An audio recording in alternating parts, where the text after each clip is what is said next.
everyone. Today's tutorial is covering GoSTEM's Creative Computing lesson number 2, titled, That Could Be a Computer.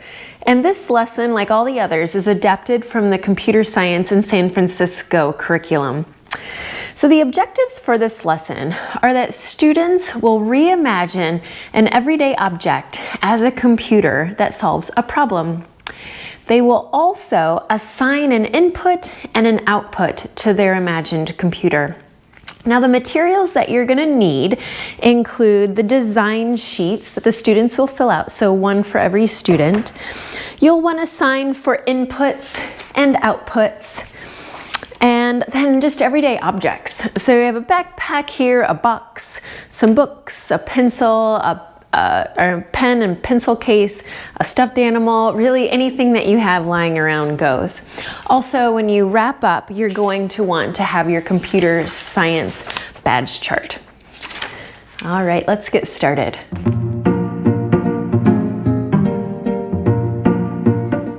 To warm up your students, be sure to welcome them back to their journey on creative computing. And remind them that computer science is using the power of computers to solve problems and to express ourselves creatively. And you might want to remind them what you did last time, which was to explore what computers are. You might want to refer to the chart that you created together. So to help us solve problems, computers need a human to tell it what to do. So computers need something called an input to tell it what to do so that it can solve our problems. But it also needs a way to output to create those solutions to our problems. So we're going to be talking about inputs and outputs today. So in order to do that, we're going to do what computer scientists do. We're going to use our imaginations to solve those problems. We're going to look at everyday items around our classrooms and imagine them as computers that solve problems. All right, I have an example for you, how we can turn everyday objects into computers with our imagination. So my example, here's my backpack. Sometimes I forget to put things into my backpack, like my water bottle. So, wouldn't it be handy if when I picked up my backpack, it was able to scan and see if my water bottle was there or not? And if the water bottle wasn't there, it could tell me, warning, missing water bottle.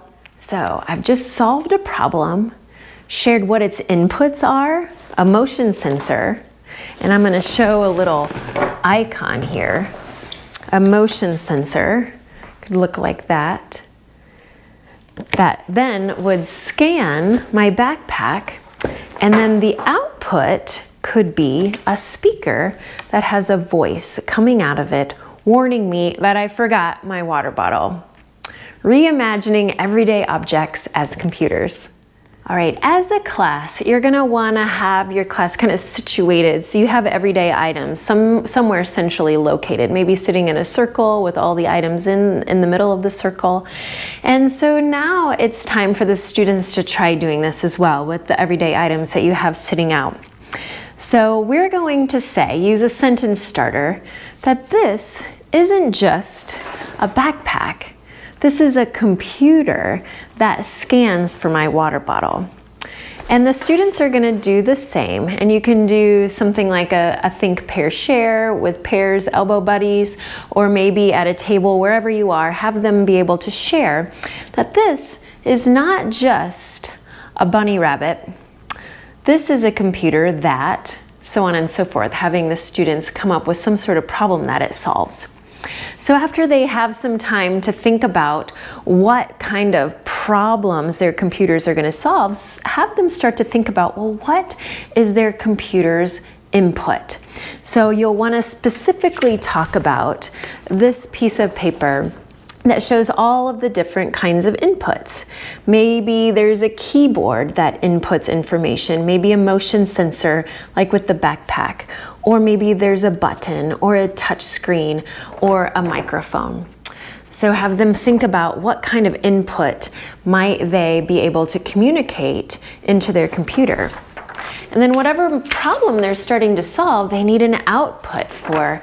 So start to have them think about, well, what kind of output will their computer, their everyday object that is now a computer, use? And the different kinds of outputs include speakers, like with the backpack. Maybe there's a screen, maybe there's a printer, or maybe there's some sort of movement.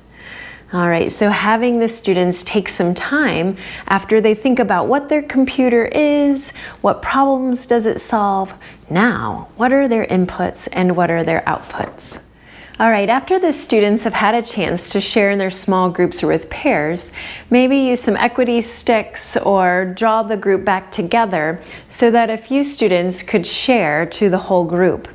And be sure to try to have them state, using that sentence starter, this is not just a everyday object. This is a computer that solves a problem. And maybe they even share what their input is and what their output is.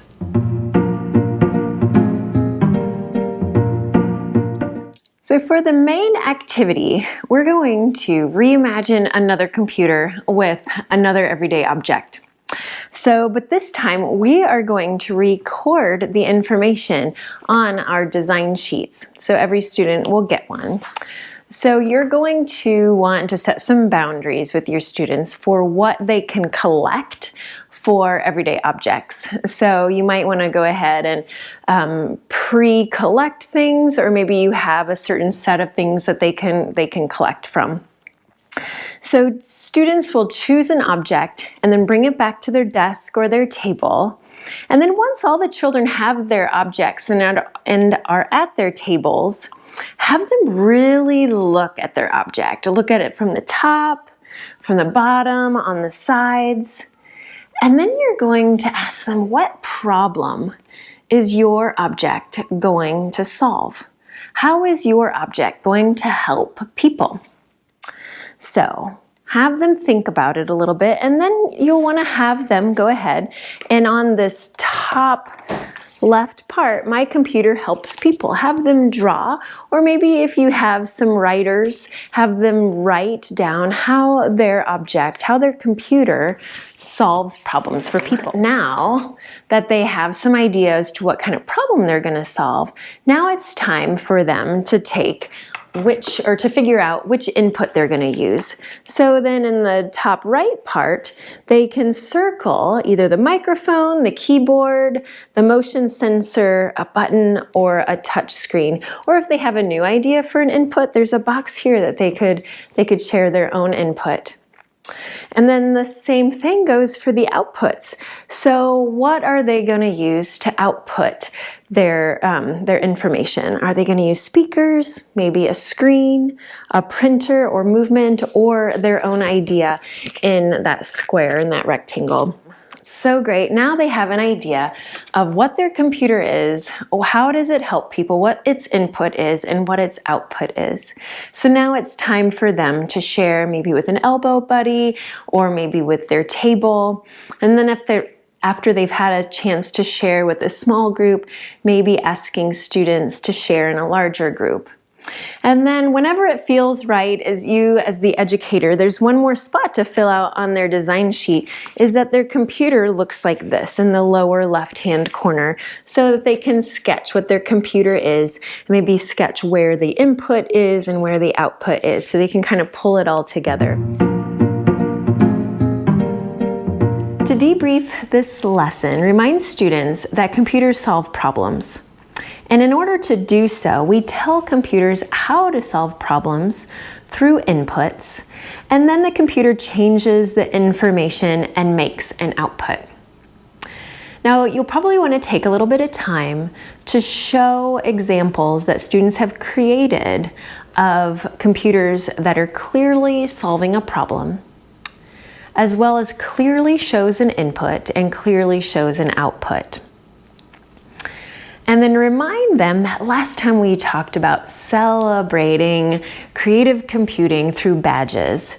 So today, everyone will earn a badge for inputs and outputs, that first column. So congratulations, our first of 6 badges for creative computing. And educators, don't forget that you have a grab and go card in your kit.